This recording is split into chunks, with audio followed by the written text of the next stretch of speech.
Sup. The opinions and views expressed in this podcast are that of our own and Future Bachelor only, and not affiliated with any outside party or entity. This fun podcast may include some adult language. Future Bachelor Podcast. Still the one, yeah! Welcome to Future Bachelor. My name is Sai. I'm Veronica. And this is episode 131. Looks like we made it. Looks like we made it, indeed. Oh my goodness, yo! I don't know what it is about that song, but it gets me so hype. It really shouldn't. It's just like in the last week I've been playing it like my hype song. Like before I go out to drink, like that would be my pregame See, song. that's hilarious because, you know, like most people think of Shania Twain and they think of like, let's go girls. Dun, dun, dun, dun. That's a good one. But no, this one gets me more hype than that one for some reason. It should make me cry, but it makes me like get real, like I'm ready to go out, like, you know. That makes literally no sense. Yeah, it slaps so hard for me. It should be our slapper of the week, but I mean, I don't know. I don't know if I would allow that. Yeah, I probably shouldn't. But how is everything going, V? You know, Shania Twain gets you in the mood? In the mood. I don't know. I don't know if she got me in the same mood that she got you into, but Okay. I mean, it's funny because I feel like we're back on our bullshit of like what we used to do when we first started this show, where we would hang out like all the time. Not saying that like we don't. COVID happened. We can't just like hang out all the time. Yeah, exactly. But we had what I would like to call like a bender of a weekend. Shout out to I had a great weekend though. I thought it was I had a great weekend too. I'm just saying it was a great bender. It was fully a bender. Yeah. Like it was chaotic. It was. I mean, do you want to get into what happened We don't this have to weekend? get into all of it, but okay. Well, let me give a rundown of like what I feel comfortable with. I mean, we just hung out on Friday and Saturday night, and we went hard. And you definitely, I think, went harder than I did on Saturday night. I ended up leaving probably like a little before you did, but yeah, they were both late nights, and it's cool because I actually haven't been doing that much lately, so it was like. It was a fun weekend. I don't know. Like it was a fun time, and we got to hang out with Knip and TM and Ray and Manon and love that crew. All of them. So it was a good time for sure.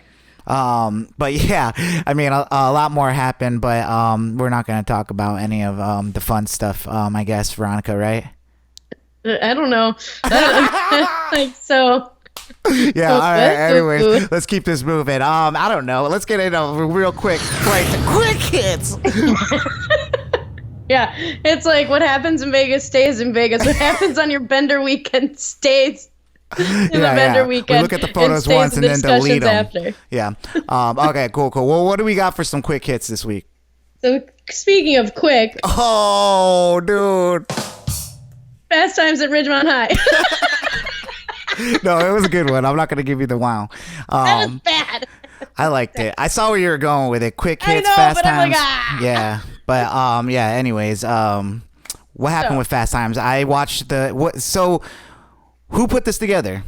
Dane Cook, who looks crazy now. Like if you've seen pictures of Dane Cook, he is like you wouldn't even like think someone took Dane Cook and put him in like a jar of water and left him there for a couple of years. Left and took him there out. and then also gave him like a really bad eyebrow lift. Bad. But you know what? I can't hate on him because he did this table read, this Fast Times at Ridgemont High table read for charity. It was going towards CORE, which I know has been doing a lot of like the COVID testing and related efforts, and Reform Alliance. And he brought in some big names such as Jennifer Aniston, Brad Pitt, Julia Roberts, Shia LaBeouf, Henry Golding, Jimmy Kimmel, John Legend, etc., and like Sean Penn. So they all, you know, had their own characters and they were reading them out. And Morgan Freeman was the narrator. And it's already, all of the different parts of it have been making their rounds on the internet as memes. Shia LaBeouf really leaned in hard to like his stoner role that he had and was just like fully like fucked up, like in his car, like in his garage or something. I don't even know how fun that would have been. like if he wasn't there. Like, you know what I'm saying? He was the only part that made it interesting. Like, you're waiting. People loved that, and then people really loved just like the interactions between Brad Pitt and Jennifer Aniston, because come on, people. People love that shit. We're all hanging on. We're all hanging on hope that, you know, there's still something there. Yeah, I thought that was pretty cool. That I like how they're bringing people together, even if it's over Zoom. Yeah. So what else we got? The Emmys were also this past weekend, and you know they're one of the big award shows that they're putting on during this time, and it was an interesting setup. Obviously, like, so Jimmy Kimmel was the host, and he was in like the theater, but they put out a bunch of like the cardboard cutouts like they have at baseball games. They had a couple of people who were able to like come forward and like present and things like that. But then mostly pretty much everybody was at home, or in some cases, some of them were like having like little like COVID compliant like watch parties all together. And like they had these people running around in these hazmat suits to give out the awards and things like that. So it was interesting because like definitely some jokes fell flat without an audience, and or there was just like, we get it, like but like some of it was funny, and there were some big wins. So Zendaya, who's only 24, she got the award for lead actress in a drama, and so she is the youngest person to get that award for Euphoria. And then Schitt's Creek, pretty much they like ran the entire comedy segment of the awards. They got every single both supporting and both lead actor and actress roles, and then also writing, costume direction, like and directing, all of it. So, and they had like a big party because like it's all pretty much some of the same people. It's like the Dan Levy and his dad Eugene Levy and everything like that, who are the big masterminds behind the show. So it was kind of crazy because in very Canadian fashion, after like the third time Dan Levy went up to win an award, he's all like, "I'm so sorry, the internet's probably turning against me now." So it was funny to watch.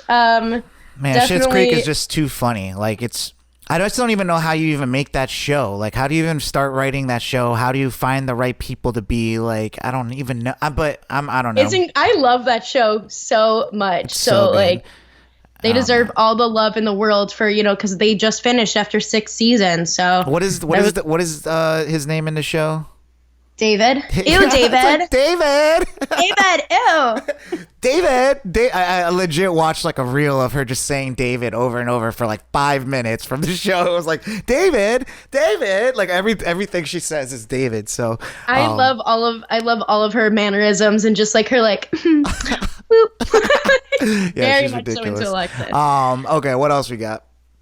In sadder news, Ruth Bader Ginsberg, she passed away this past weekend, and she, you know, is known by her nickname RBG. She's known for a lot of things in her work in law to being on Supreme Court. She was the second ever woman on Supreme Court, which is wild to think that that's like, you know, she's been on for that long and she was only the second. And she's done a lot, like as a woman. She's done a lot for me, you know, in general, making sure that like I'm someone who can get a credit card by myself. I can do like all these things that like once are tied to being married or having, you know, a partner and whatever. I mean, she wasn't perfect, but she was a very important part of our judicial system. So it was sad to see her go. Rest in peace.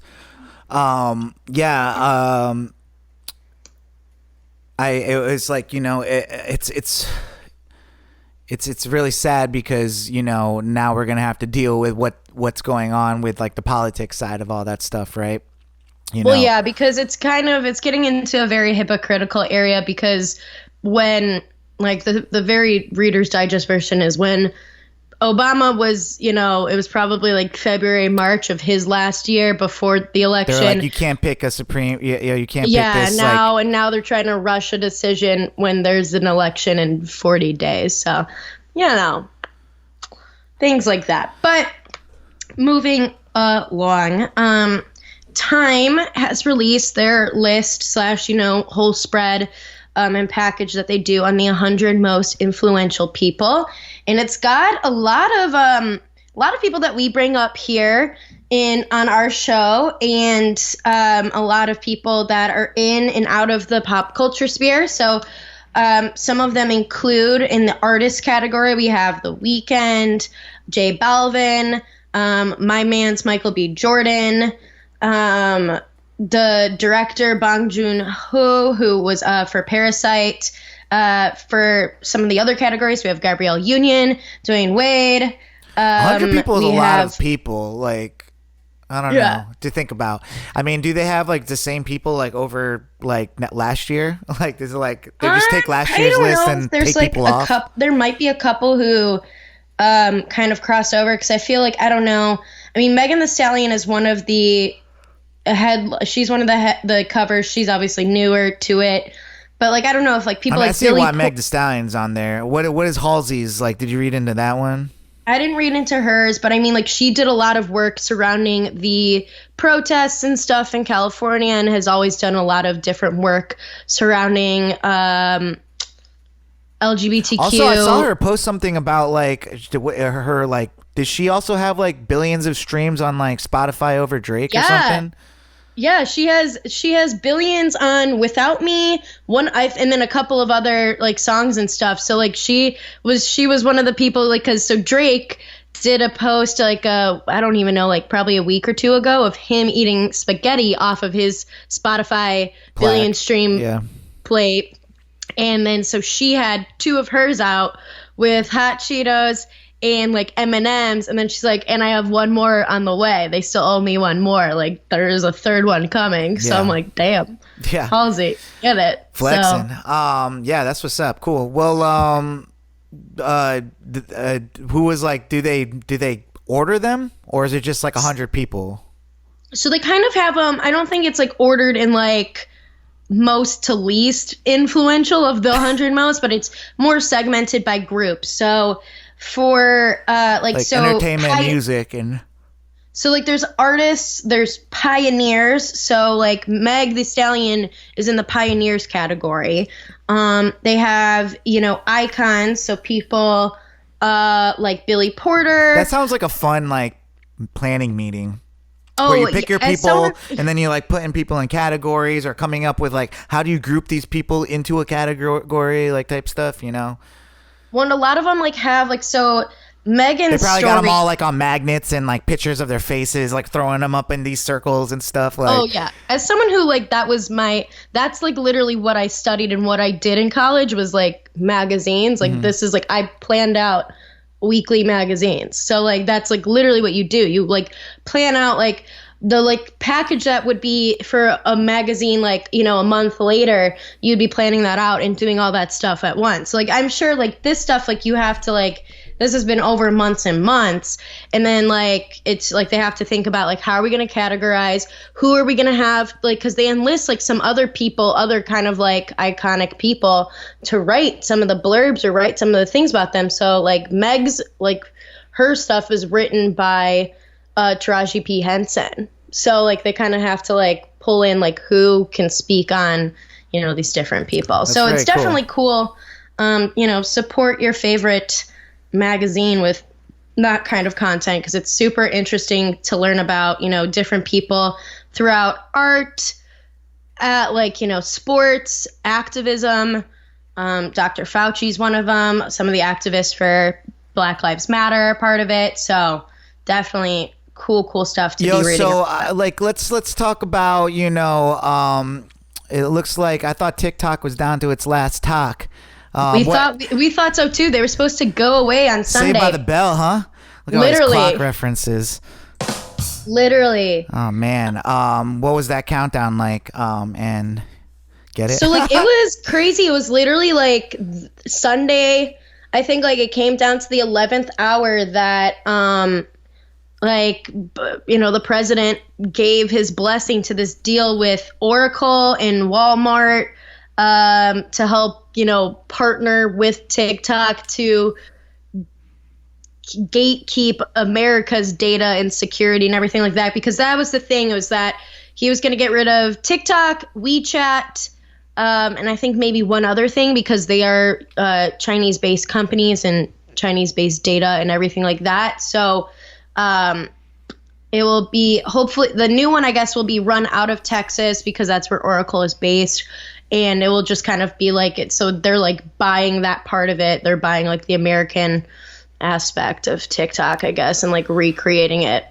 Wow. In that sense. I honestly was ready to see this thing get out of here, but whatever. I know you're so over TikTok.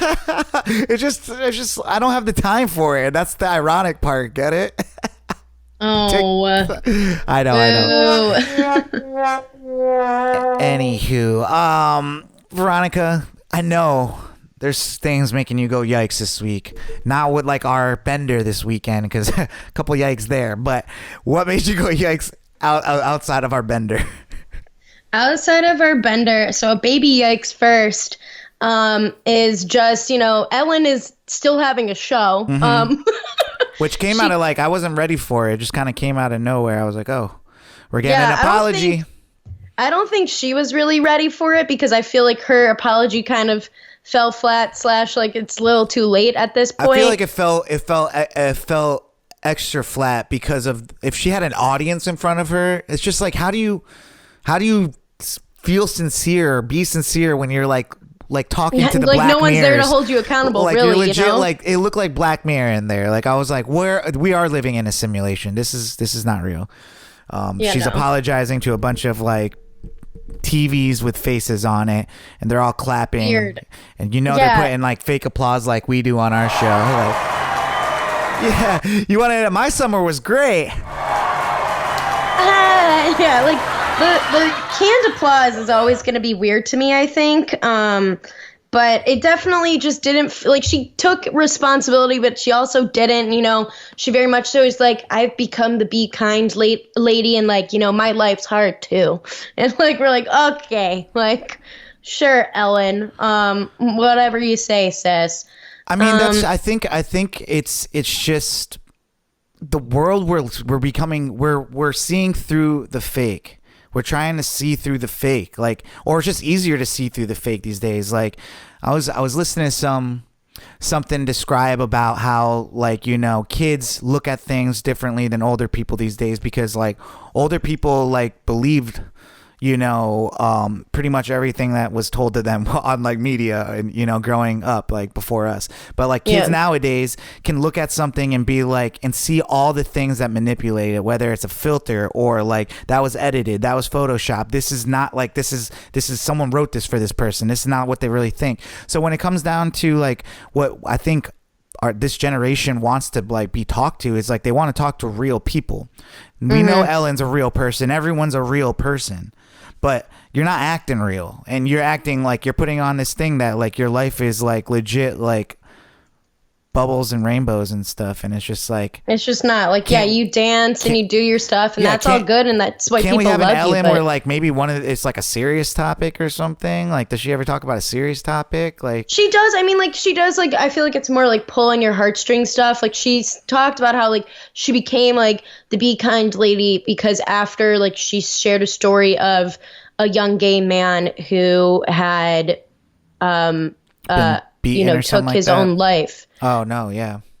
When out because of bullying and stuff, and like she kind of, that's what started her whole like be kind to other people like you don't know, things like that. And so they definitely talk about that kind of stuff, but I think it just, in the sense of like how long it was ignored that there was this shit happening in the background, it just looks a little shady for her to come back and be like, if you're here because you love me, welcome. If you're here because you don't love me, welcome. And it's like, okay. Well, it's just funny because my ex, like, she used to be like, yo, I want to work for the Ellen show, and it'd be like, yo, like, I remember like giving her like, I mean, it's not like she can figure it out, but like, this is what we should do, like, to get you to like work on the Ellen show and stuff. And it's like, you would think that, like, I think like the reason why she wanted to work on the Ellen show, because she figured that would be like a great work environment, like, right? You would think, you would think like working at the Ellen show would be like a dream job, and it really, I mean, ironically, it turned out to be the complete opposite, because there's like bad jobs, but like for this to be like such a big deal, it seemed like it was just super toxic or something. You know, like people haven't like can't even, if someone like dies, like they can't even take a day off. Like what? Like crazy. That's how like much one person's job was to this operation. So yikes for sure. Yeah, I don't know. I think I don't know though. I think people are still gonna look at Ellen. I think she's just gonna be like one of those people though that is gonna be kind of like a target now. You know, they're just waiting to crush Ellen. So as long as she wants to be in that position, you know, I think she'll be in that position. As I think eventually she'll be like, I'm out, I'm done, you know, and then maybe start a podcast where she can just talk about whatever the fuck she wants, like, you know. Yeah, true.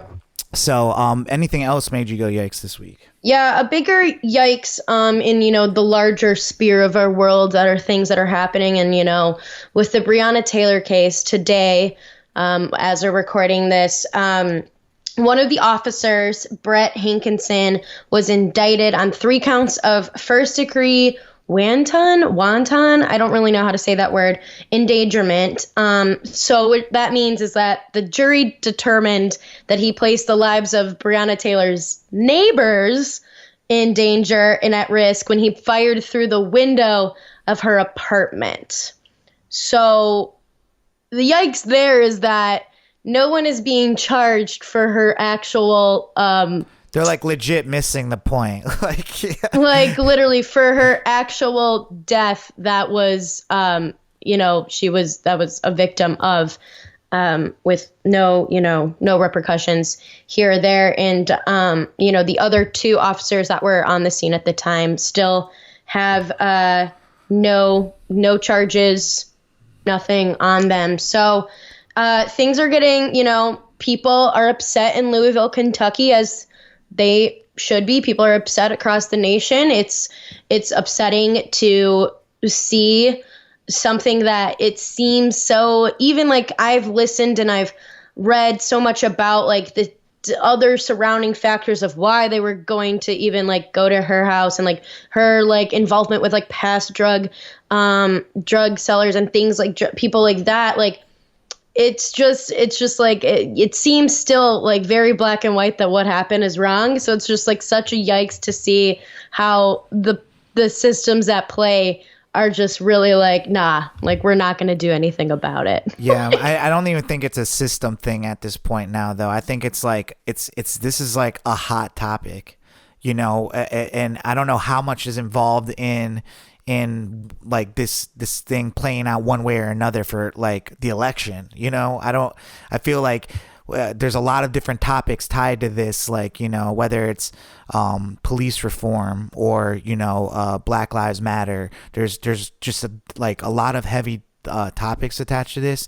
So it's just, you know, that's why when they made an announcement that there was going to be an announcement, people have put their full attention to it. And just to get this news, you know, they just want justice, and and it's like how, I mean, I really don't know how this plays out. You know, I don't know.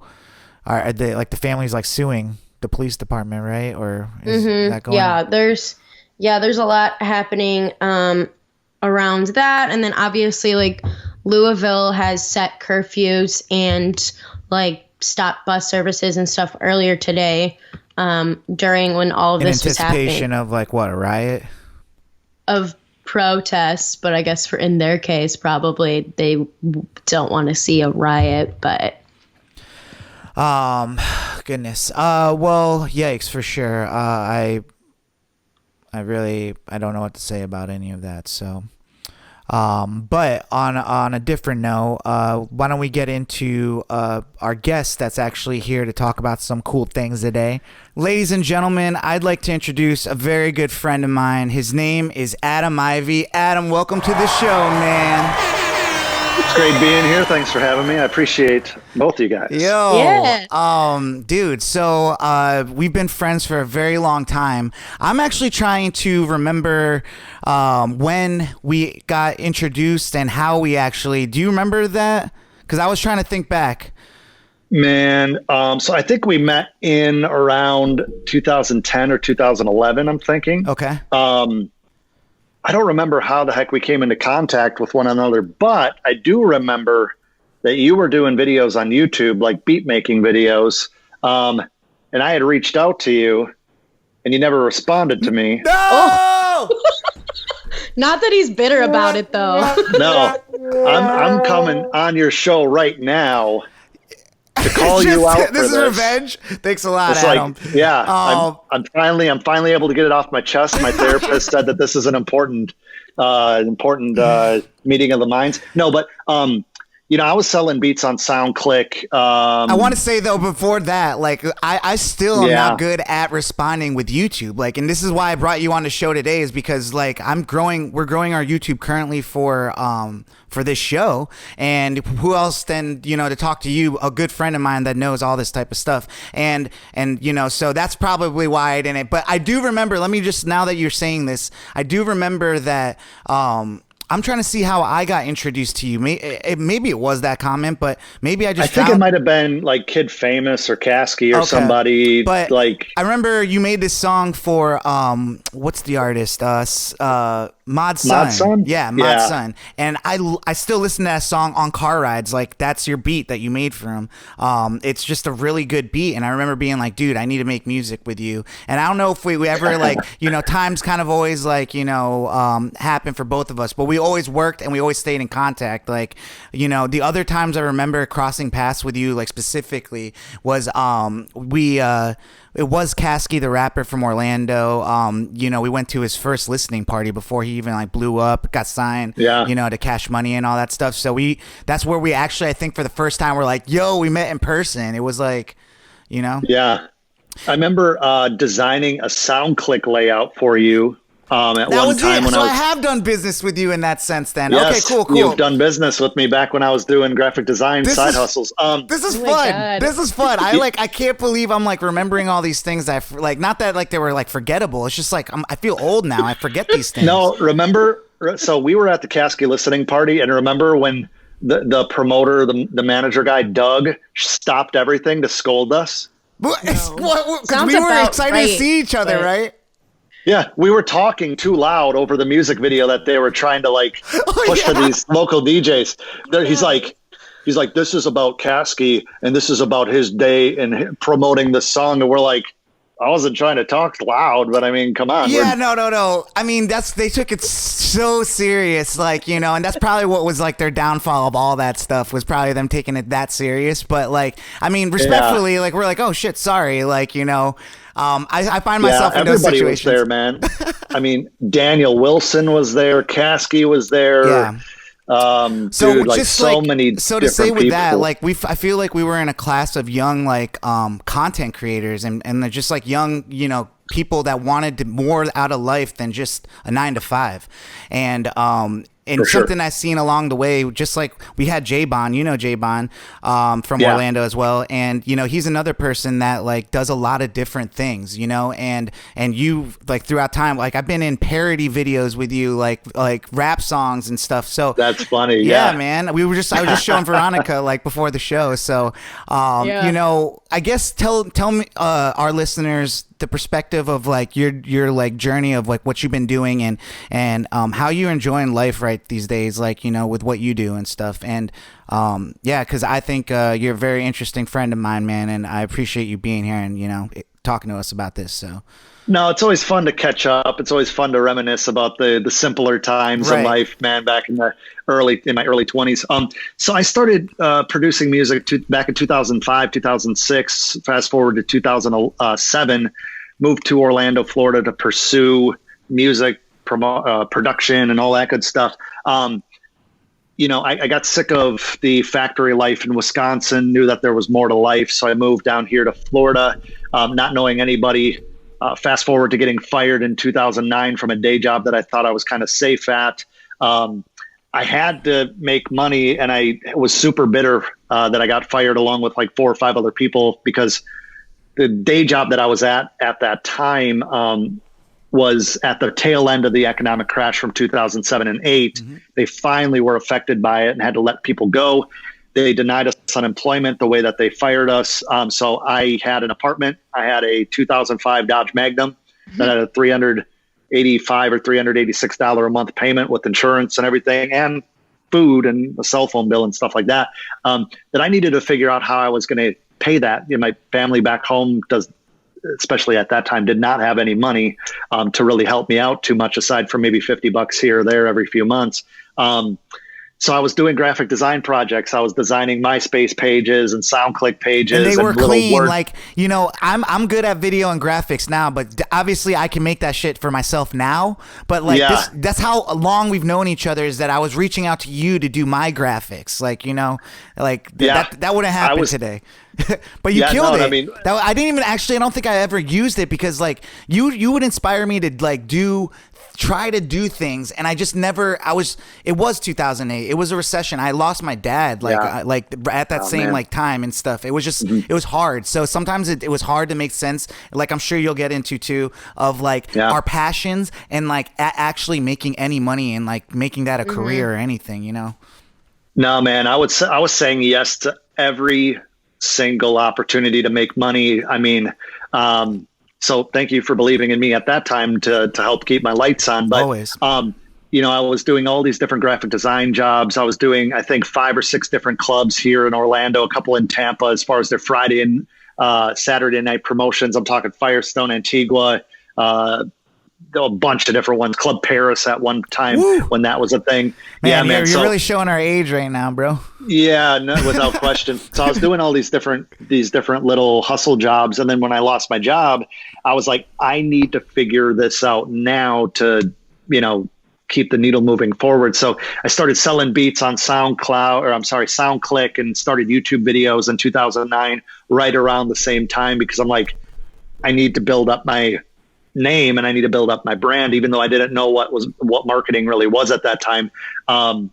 At least not like how I know about it now, all these years later. But, fast forward 2009 to 2010, I made about 34,000. 2010 to 2011 is when I really honed in, and I made a little over $111,000 that year selling beats online. And I still was doing a few, projects with graphic design and doing, WordPress websites for veterinarians' offices and stuff like that. Been there, done that. Yeah, man. I mean, when the hustle is turned up, you don't say no to money. Right. So, and there's worse things you could be doing, right? Like 100%. Yeah.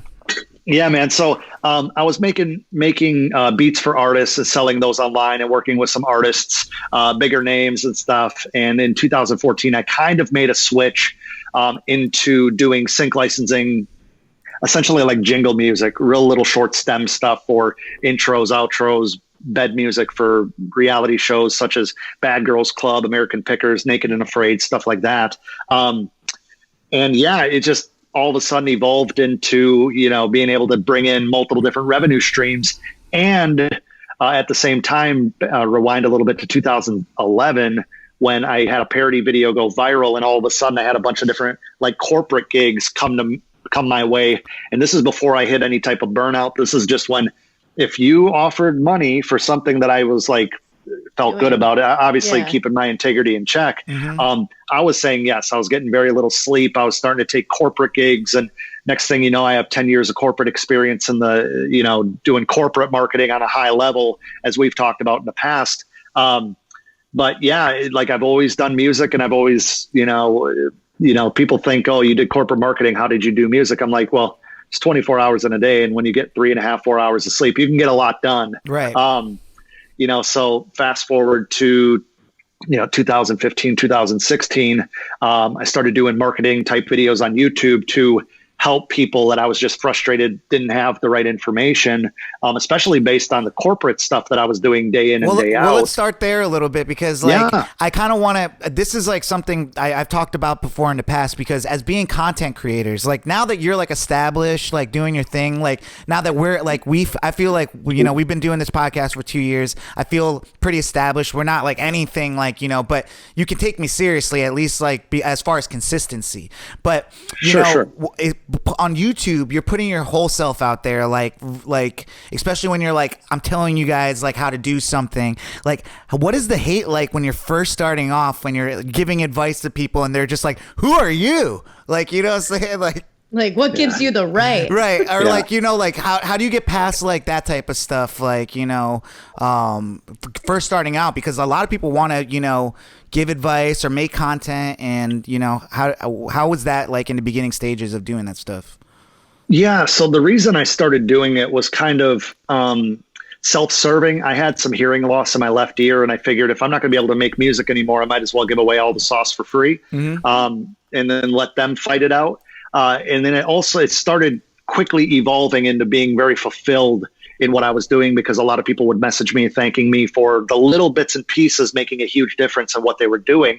And I saw a lot of misinformation on YouTube from, I call them DIY bedroom producers. Now, you and I were both DIY bedroom producers. Yep. Yeah, However, literally, I might call my first album DIY or something like that. Yeah, DIY bedroom producer. But, you know, the thing is, they aren't necessarily giving great marketing advice if what they did is not a repeatable solution, right? If you can't predict an outcome based on actions, then it's not something that you should be teaching. Now, obviously, there's a lot of variables such as brandability, the quality of music, what you're doing, consistency, these different things. But when they're going out and trying to sell a system or trying to push different advice that doesn't work for anybody aside from them, and even, you know, they're not telling the whole story. Maybe they're using bots or like follow things. Like, social media has evolved quite a bit over the years. But I'd watch these videos and just be kind of stunned with, I'm like, people are listening to this shit.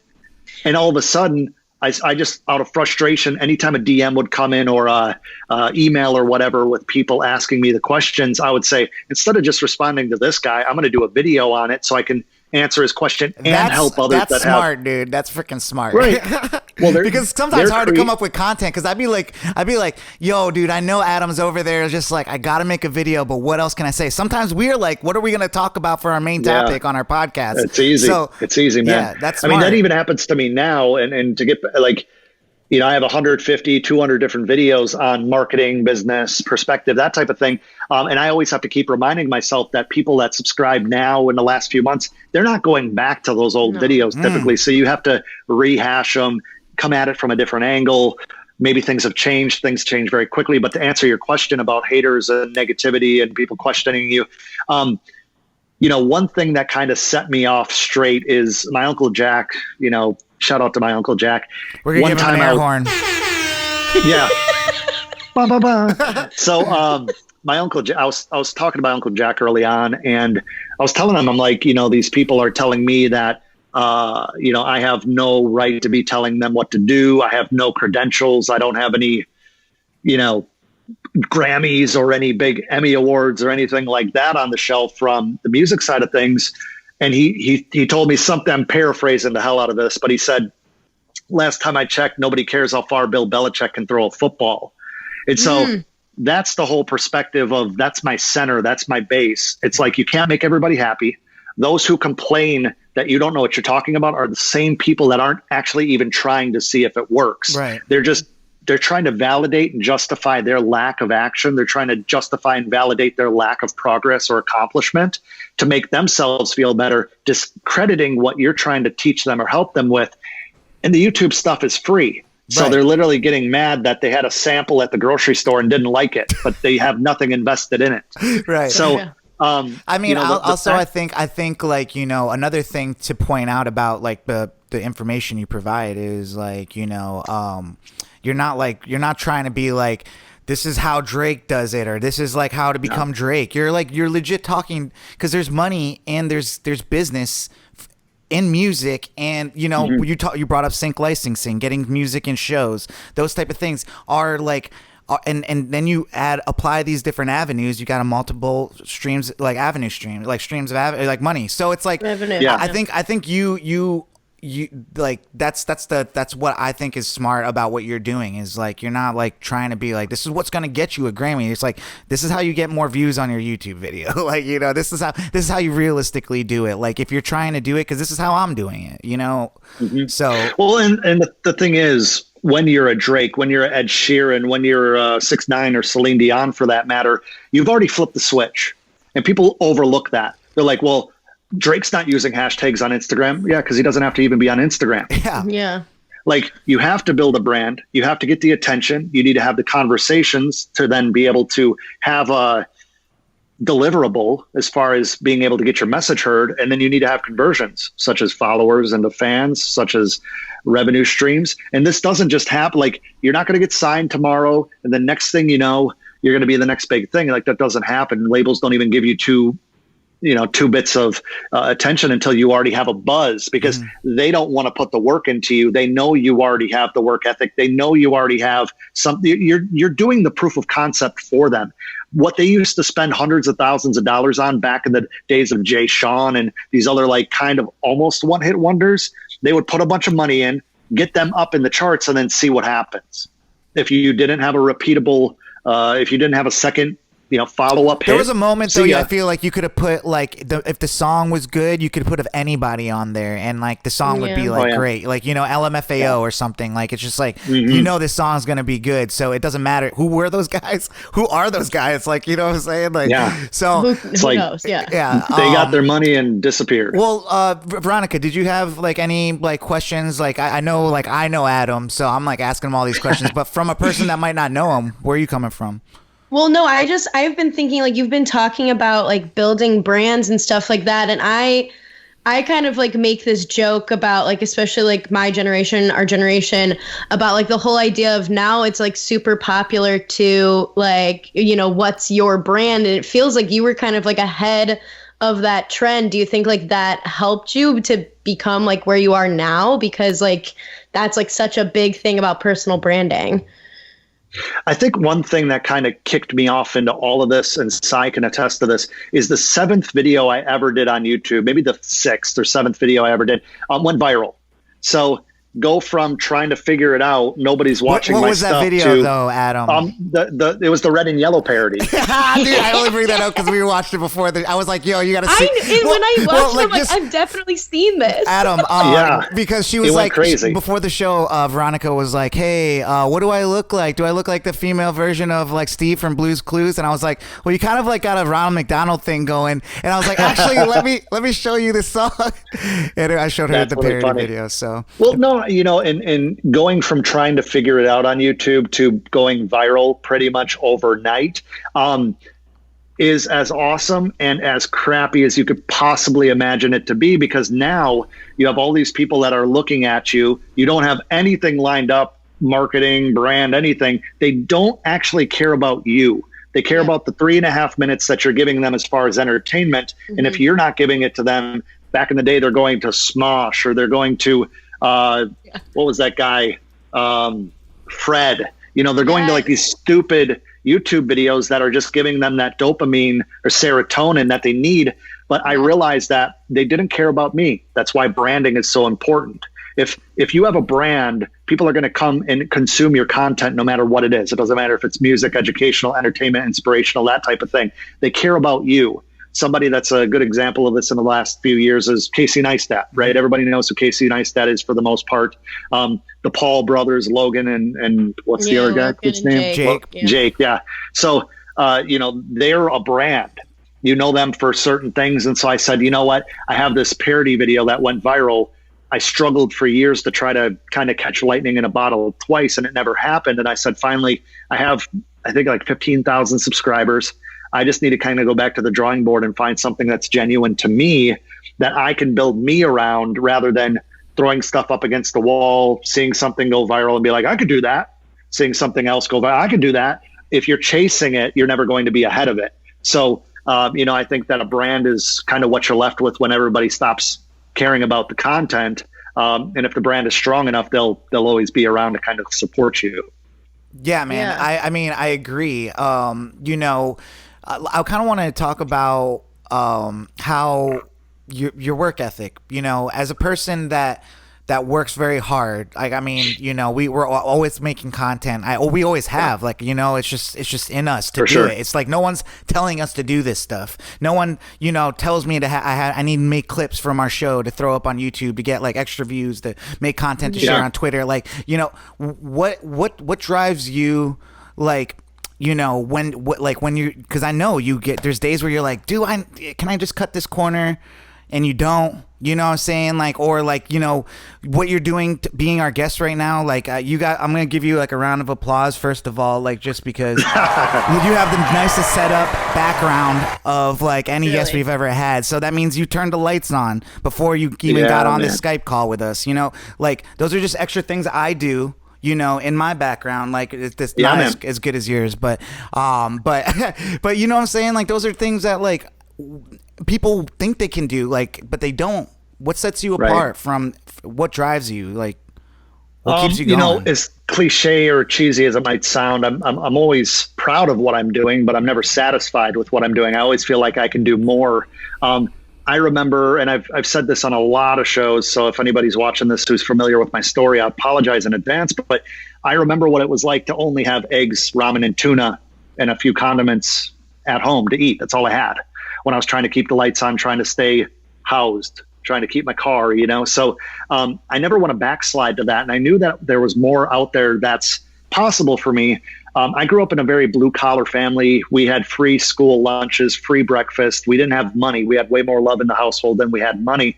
And I know that in order to fully break that cycle and not just have a run, I need to keep pushing. So when it comes to the drive and the determination, it's not that I'm afraid of going broke, because I know that I'll always hustle and provide for myself and my family. But I know that in order to leave a legacy, in order to be written about, in order to be able to donate a couple parks someday to a community, whether it be where I grew up or where I am now, I'm going to have to keep pushing forward, because generational wealth is not developed by just being rich for a few years. It's about becoming wealthy and having investments and going beyond what you're known for. Because if you look at anybody, look at Bill Gates.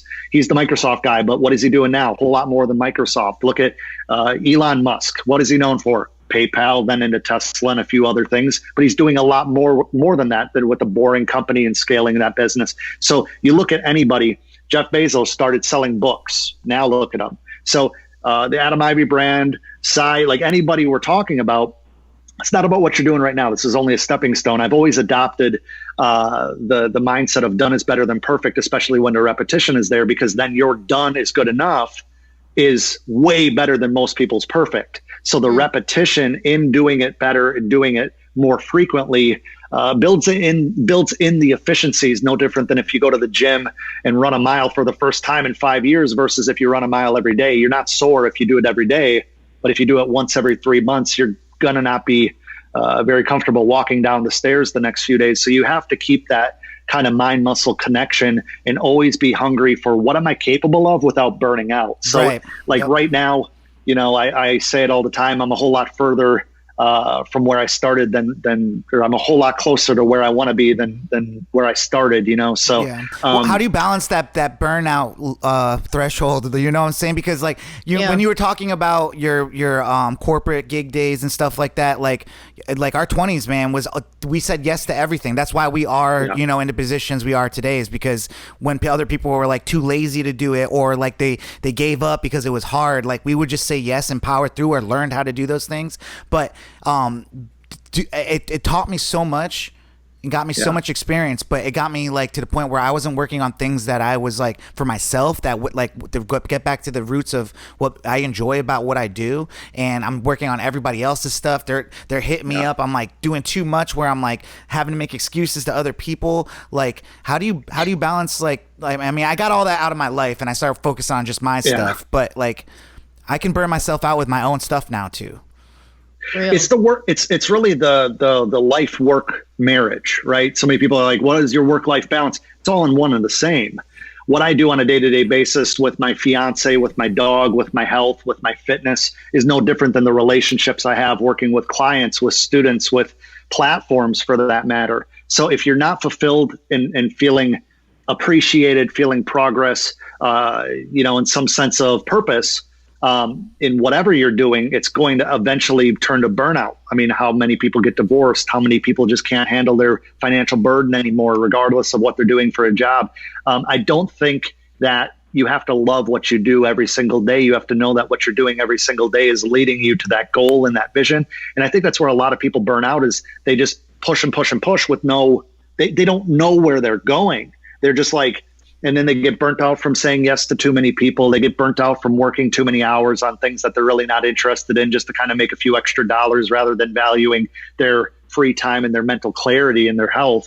So I think one thing that's kind of allowed me to balance or avoid mental fatigue and burnout. I mean, I've reached burnout a few times, but I think what really helps me is I become very good at saying no. I become very good at realizing where my North Star is as far as purpose and intent. What purpose, what intent do my actions lead to?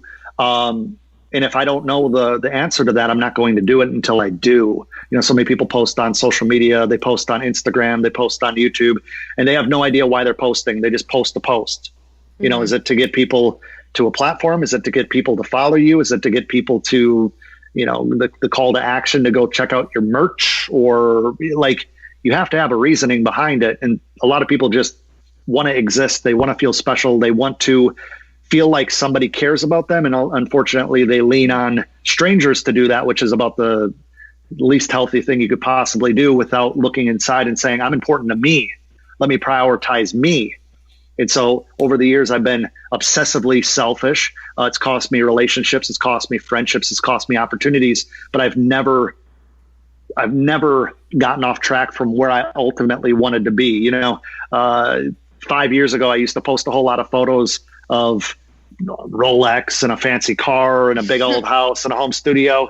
And now I have the watch. Now I have the car. Now I have, like, I'm happy where I'm at, but this isn't where I'm going to be for long, if that makes sense. So you always have to stay balanced and say, like, hey, the work has to be done. Either I'm going to do it or somebody else is going to. But if I'm not enjoying the work, it's either some internal shit that I have to figure out, or I have to do other type of work. Yeah. How do you like set your goals? Like, what kind of goals do you have, like, right now? Like, in that, it's because when I set goals, it's kind of like, it helps me get past sometimes of that stagnant feeling. Do you ever feel like, what am I doing this for? Like, even though you get a lot of views, I'm like, is this enough views for me to even do this? Like, put all this effort into it?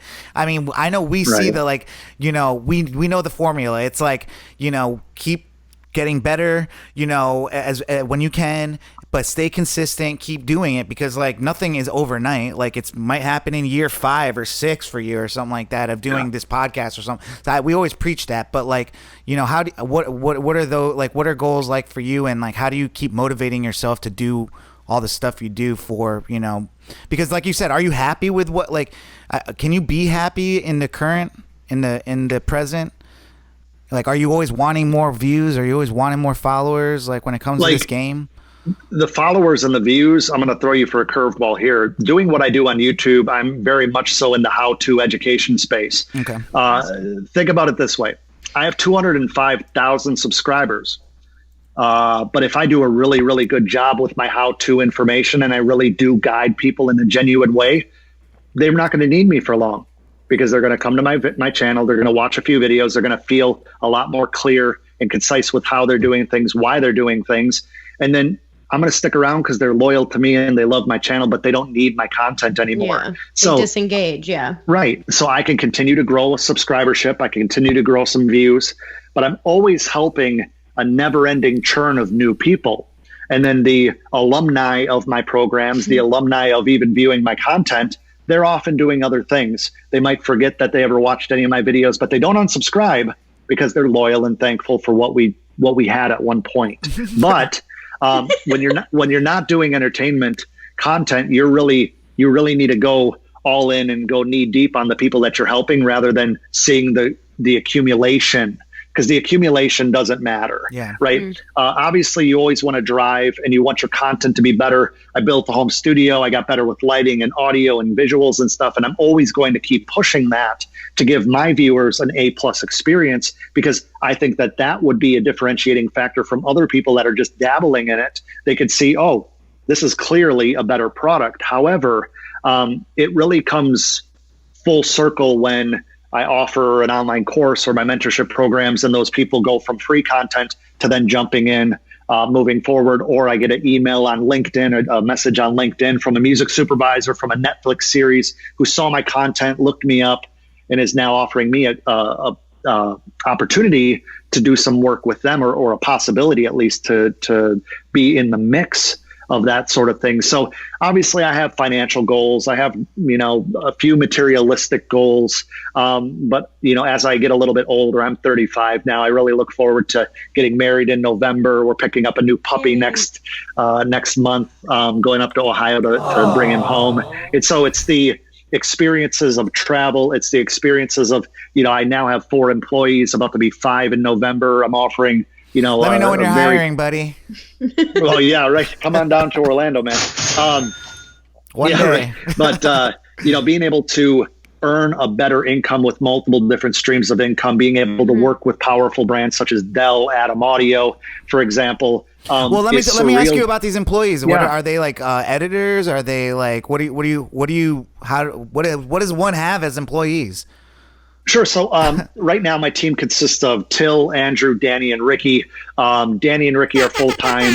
The other guys, shout out to them, more part-time. But they wear so many different hats, man. Ricky is technically my student success coordinator. He gets on a ton of different discovery calls with people that are interested in my mentorship program to see if it's a good fit, because we don't take a dime from anybody who we don't see potential in or we don't think are ready, because that's what the free YouTube content is for. Yeah. Ricky also does some video editing. He holds the camera when I'm doing the walking and talking thing. He helps, Danny does the same thing. Sometimes when we're doing multiple videos in a day, in fact, today is a Wednesday when we're shooting this, but Wednesdays are typically content days where we might shoot some Instagram stories. We might do a long form scripted video. We might do a couple one takes, as I call them, just topical things that I have off the top of my head. And then between Danny and Ricky, they load them up into their laptop and start editing them. They cut them down for Instagram. They help me with memes. I throw them ideas at this point and keep myself in the creative genius of the next idea. I don't need to do the technical stuff. I did the editing myself for 10 years. I'm to the point where I trust them with the majority of that. Andrew is a coach on my team who helps my students within the community, answering questions, directing me to certain questions and conversations. Till kind of helps with the organization of everything. Between all of them, we're sending out emails for music supervisors and different opportunities as well. They help me with a little bit of PR. And as the business grows, doing music for a living is full-time. Doing educational stuff is full-time. Doing YouTube stuff is full-time. I also own a platform for producers it's live, but we haven't officially announced it yet. That's full-time. I have 2 developers overseas working on that. So that, and I have 2 business partners in a mobile app that has nothing to do with music or entertainment. So it's a go situation. And if you try to bottleneck yourself into doing everything and having control of every little thing, and you're micromanaging and not letting totally capable people help you with that, your money will hit a glass ceiling. It doesn't matter how capable or talented you are. At some point you need a team, but too many people jump into the team too early, and then they're shelling out money that they really don't need to shell out to feel special or have somebody say, hey, thanks boss, or like, I don't know. Right. But Ricky's been with me now since last October. Danny's been with me since January. Andrew's in the last 3 or 4 months, and I'm bringing Zach on full time in November. Shout out to DJ DeVille. So being able to provide for not only my own family, but to the families of some of my best friends, and they're doing a great job, and we're building together, looking right now for an actual facility, because we're working out of my house. I have this main studio. I have another office in the west wing of my house. I don't know. It's just a spare bedroom. But the fact of the matter is, that'll eventually be a nursery, and, there's a benefit to working from home, but there's also a benefit to being able to kind of get dressed and, go to a facility. Eventually it'll be big enough to have an event space and do live workshops and really meet the people that you're impacting, because online is cool. Reading a bunch of emails and DMs every single day and comments on YouTube, it's cool. But being able to shake hands and actually see people's faces light up and be able to really experience that energy is kind of the long play that we're hoping to, move into place in the next 2 or 3 years. Man, that's amazing. Well, so I know you find all this like fun to do, but like what are typically? Yeah, like what are you like trying? Do you ever like see yourself getting back into actually like getting in front of the camera to do things like videos again, like music, or I don't know, man, I could see you doing some acting or something, like getting into more, I don't know, in front of the camera stuff that's not just like teaching people. Sure. Yeah, we're actually so because I just want to say, because you're funny, like you got like funny thing, like when I say that, it was like, and also you're just smart. You come up with content out of other things you're doing, like you make that studio you're in right now. I watched you like make it, like and you had this freaking funny like what is it? Just like the Doobie Brothers or something type intro. Oh yeah, the Dream Home Studio intro that we recorded. Can you give me a little sample of that? It's like my Dream Home Studio. Yeah, Dream Home Studio. That was like I actually watched that so many times for that intro song. It's great. But it's fun, man. I think you could and maybe even still teach people things, but like I just think you're talented in the funny realm. Those parodies are still something that naturally came out of you. So it was like, the funny thing is, man, when I was probably 5 or 6, I had a birthday party and both my parents were there, balloons, cake, all that good stuff. And my parents sat me down and they said, Adam, there's 2 types of people that make it in this world. There's the types that have good looks and are just beautiful people, and they attract people just because of their beauty. And there's people that are funny and can tell jokes and, just make people laugh. And for my birthday, I got 3 different joke books and, wow. Yeah. You're not going to be a looker, but at least you got personality for days. That's right. I'm the most successful, mediocre looking how-to music marketing channel on YouTube. I think you're getting better with age, though. You know what I'm saying? Like I've never seen someone get more hair as they get older. Besides myself. I'm telling you, it's the glow up, man. It's just good lighting, really. And filters. You're embracing the grays and stuff too, which is nice. Yeah, man. Love to see it. Got the salt and pepper. Maybe I'll be in a Just for Men commercial. Apparently, honestly, dude, your whole look is just kind of crazy, man. Like you got the whole thing going for you. Like I was saying before, you got like a very Bruce Wayne, like Batcave vibe going right now. So that's a great. Hey, right now I'm wearing shorts, buddy. Yeah, man. Swerve. Well, I just think it's really interesting, and specifically, I've had a lot. It's as we're in our 30s now. We've seen people blow up right next to us, and then like people that were this close, and they're just not even like Kasky was right there with us. Not like we have a relationship with him like now or anything like that. Yeah, and I mean we don't know people's stories, man. I mean this is what I'm so afraid of is I don't ever want to pop for a pocket of time. I want to do the long, slow, predictable growth and be able to ride it out.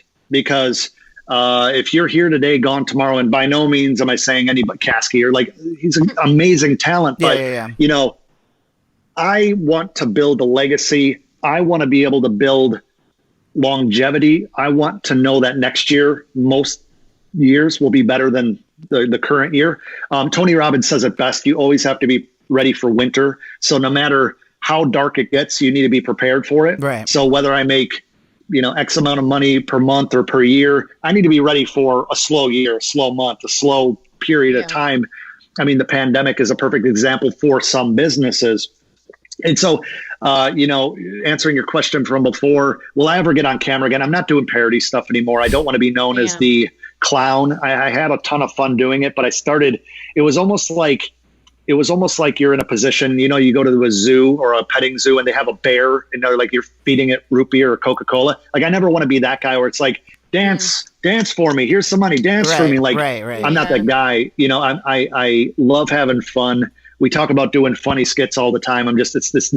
Unfortunately, it's not the not on brand with the channel right now. But Right. 3 things that'll keep you growing are education, entertainment, or inspirational type content. So I'm already doing the education stuff with a little bit of personality mixed in, obviously. But we're going to be doing a lot more entertainment stuff, day in the life, making music, getting people actually in the studio, traveling to go work on some music.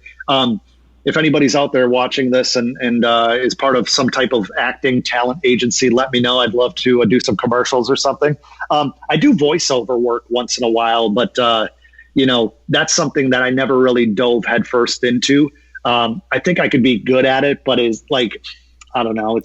I find more fulfillment within the YouTube stuff right now, and with the courses and the mentorship students that I have in those programs. It's just been really fulfilling. And who knows, man, maybe 5 years, 10 years from now, I'll be doing something completely different. But marketing and music are 2 of my passions now for well over a decade. So I don't think they're going anywhere. It's just going to open the doors to more opportunities in the future, even if it's not exactly how it looks today, because let's face it, in 10 years, it shouldn't look exactly like it does today. Yeah, I mean, I think it's really cool knowing you and knowing, like, I don't know everything about you, but you're another person I've stuck in contact with, like, and it's kind of weird, man, because like I have really good friends that I don't even stay in contact with as much as I do with you. And not saying you're not like one of my really good friends, but like it's just really weird how the internet worked in our lives, man. Like, I don't know if we ever, like, I think I might have known of you over the internet, even doing business with you before I even met you. Like, it's just kind of crazy how like what keeps us like still like talking to each other over the years. Is it because we attract each other? Man. Yeah, the vibes, like we both like content creators, and yeah, I'm incredibly handsome. Yeah, well, we already knew that. As we figured out, yeah. Both show. On a 1 to 10, I'm a solid 6. But no, I think that, just the sense of humor, the sense of adventure, the sense of always. I mean, I remember when you bought your looper, your live looper. I know that we both are big fans of Mark Rebier or whatever the heck his name is. Rebier. And you went and bought a looper. I bought a looper. You actually used it. I sold it. Yeah, I just know it's like one of those things, like watching him actually do it. It was like, this is actually like, if I were to do a live show, this is kind of the way I'd want to do it. Like this, like, but there's only so much you can actually do with it. Like, he kind of took that thing and ran with it. And it's like, that's kind of like his thing now. Like people are like, oh, I know what you're doing. People do a lot of cool things with that looper, but I also think like it's cool to see you pivot, man. And that I thought it was really cool to hear you say like, hey, I went from like, doing these parodies, had this many amount of followers. What am I going to do with this? Like, what am I going to, how am I going to take it? And you've done some really cool stuff, dude. I want to give you an opportunity to let people find you on the internet, or like, promote anything you got coming up, and, let our listeners know that. Yeah, you could find me all over the place. Adam Ivy, at Adam Ivy, AdamIvy.com. You can go to YouTube, channelfamily.com, or just youtube.com/Adam Ivy. You can go to sellmusic.com, 20daysofocus.com. Upcoming, we're going to be dropping I'm not sure when this is going to go live, but going to be launching the 20 Days of Focus Challenge again, which is going to change a lot of lives and be super fun, super fulfilling at the same time. Those are really cool. Adam Ivy. Yeah, super I'm glad easy. you don't. I'm surprised you don't own GoDaddy.com too. No, man. I think I own like 45 or 50 different domain names right now. I know. I do too. Like I honestly have to once a year go through my domains. I'm like, is this actually something like I need this? Well, one time and someone's gonna do it probably right now. But like when you think of a good name, you like of a business, even like you have to get it right then, because if you got the domain, 100%. That's the first thing people usually check is like, is there a .com for it? So I remember being like, when Gucci Man like lost a lot of weight, I thought like it'd be funny to have like some type of blog site or something, or a clothing line called Fat Gucci. So, just remember. And like someone. That's not copyright infringement at all. Oh my God. But Trademark issues out the ass but of that someone one. bought the domain at legal. that party I said it at. Like, like he was like, "Oh, I bought it." I was like, "You son of a bitch!" Like, it's like that's how fast a domain could get taken from you. Hey man, ideas are shit until you take action on them. Right, exactly. Hey. Well, Adam, man, I really do appreciate you coming on our show today and just giving a bunch of good advice and really positive stuff too, man. And me and you are gonna continue to work with each other. I 100%. I want to make sure we are always a place you can come to talk about anything. We want to have you back, and anything Future Bachelor can help you with. You don't need our help, but we're here to support. You know what I'm saying? I know, like maybe you can help us with our set over here. Like Veronica, look at that sign she got right there. She don't I even know turn mine is sad. I'm sorry, guys. I don't. Hey, Mine is go not look good. at my content from like 4 years ago. It's I mean, you have to have an idea of where you're going to evolve. All of this stuff is after 10 plus years of hard work. So yo, that neon light in the back goes hard, bro. yeah, shout out to MK Neon on Instagram. They definitely, I paid for it, but they definitely helped me Hook it up. What about the sound paneling in there? Is that the homies? What are we talking about? The sound paneling in there? Yeah, so the Faux Rock is one company. The panels, obviously, Overtone Acoustics. Shout out to Overtone, Brad, all those guys. The homies. Yeah. And Cool. The lighting and everything, it's kind of a hodgepodge of a bunch of different suppliers and stuff. But well, it looks great, man. The content is looking great. You're looking great. Future Bachelor's great, man. You're making me feel really great. feeling Today. you today. We got to. We got to hype each other up, man. All right, Adam. Thanks again. Round of applause for Adam Ive. You guys go check him out. Appreciate it, guys. Thanks for having me on. That was a great interview. Thanks again, Adam. All right. Well, I wish he talked more about his McDonald's parodies. You would, because you're dressed like Ronald right now. But I'm loving it. Anyways, do we have any Bachelor updates or anything going on? Yes. So in very random, Bachelor Nation news, obviously Tayshia's back from her filming. Filming is over and everything like that. And actually Matt James he just posted a tweet yesterday saying like, see you guys in 2 months. So he's heading out to film right now. But Bachelor Nation, they are doing a new podcast called Clickbait that goes into different. It sounds like our competitor is what it sounds like. Yeah. But it's going to be It sounds hosted. like probably the place we're going to get a lot of juicy topics for our podcast. So Yeah, indeed. Don't worry, But guys. You don't have to listen to hosted- them. We'll get the best parts and relay them to you. It's hosted by the strangest trio ever. Tayshia, Grocery Store Joe, and Hannah Ann. All right. So that if you could explains- rate those people, let me. What would you rate them? 1, 2, 3, like from your favorite to least. I mean, that's complicated because Grocery Store Joe is technically family. He oh my god, dude, you're so Yeah. ridiculous. He knows my aunt. They live a block away You're from so each other. ridiculous, dude. He's basically My family. aunt is friends with his mom. How am I? What am I supposed to Oh say? my god, that's so funny. They Snapchat each other. Okay. I don't know what to tell So you. Joe's one, Tayshia's second. I mean, I would say Tayshia and Joe are probably tied for one because Joe is kind of problematic. Tayshia isn't as much, and I mean she's. We were wondering why Hannah Ann was at weren't at the they resort with Tayshia. Yeah, so now we know that they're actually friends probably, or they've recorded an episode or something. I don't think they're friends. They don't make any sense for them to be friends. I don't know when they interacted. Yeah, I don't know. Well, It's the most random combo. whatever. They're just trying to make this money and capitalize on this Bachelor franchise. So, just like us. Amen. What are you gonna do? But yeah. So why don't we get into our slapper of the week? This week's slapper is called Grouptext, and it's by an artist that I really like. His name is Lido, and I think we've played Vultures by him. I on love that this. song. Yeah. So he came out with a new album this past weekend. My cousin E, shout out to him. NYPD. He actually knows my taste in music so well. He's like one of those people that will send me a song knowing that it's gonna be my new favorite song. And this one is really cool because, like, you know, when I'm making music these days, I'm trying to like make pop music, but like a little darker, a little like, you know, like with sound effects and some electronical stuff, and but still make it like some Ed Sheeran-y type stuff. And I feel like this is what this song is. So you know, I don't want to like break it down that much more because it's just a great song. So without further ado, our slapper of the week, Grouptext, Lido featuring Ebenezer. Let's go. Now the summer's gone, the night's Slapper of the week. This song slaps. Slapper. hit up. Yeah, slapper of the week.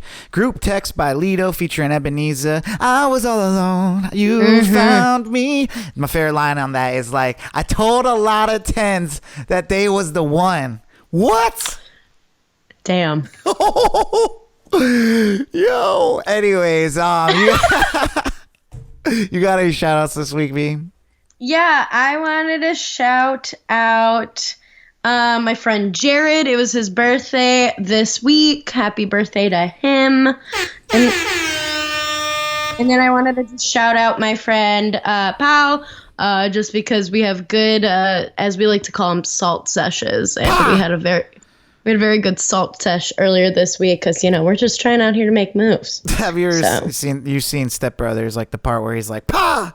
He's like, Yeah. what are you saying? Are you saying pow or pa? He's like, Pa! Anyways, shout out to Pow. All right, well, I'd like to give a shout out to Adam Ivood, who earned a shout out this week. Hey. Coming on this Indeed. show and giving us all the secrets we need. The secret All sauce. the goods. The secret sauce. And I'm not talking about that stuff at Mickey D's, you know? Oh, hey. You got that. That was the brain. I brought that back. You saw that? So, anyways, guys, that was a fun episode. That was a really fun episode. Did we get through You sound so surprised. No, because we're here at the end of the show. I'm like, did I forget something? I feel like we forgot something, but no, I think I'm on point today, guys. So, you know, coming off of a great weekend with my homie V here. We got many more weekends of fun coming up, hopefully. And, you know, what do you got going on this weekend? We partying again? I think I have therapy on Saturday. When are you done with that, though?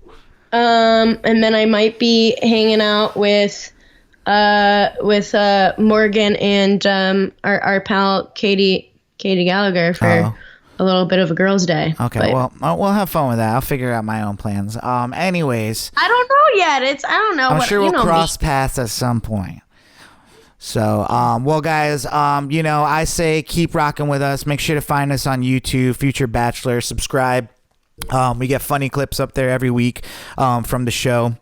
So if you're ever just like, yo, you know, I really like that talk, like maybe I want to go back and like listen to them, you know, talk about, you know, Cardi B's divorce, like, you know, we got that up there for you. That might You not get been to see our full gesticulations and facial expressions. Yeah, we're more than just these beautiful voices. We're also beautiful faces. So yes, exactly. I put on makeup for this reason, everyone. okay, well, get it, girl. Well, the guys, you know what it is. This has been Future Bachelor. My name is Sai, I'm Veronica. and we love you. All right, deuces. Bye. Future Bachelor Podcast.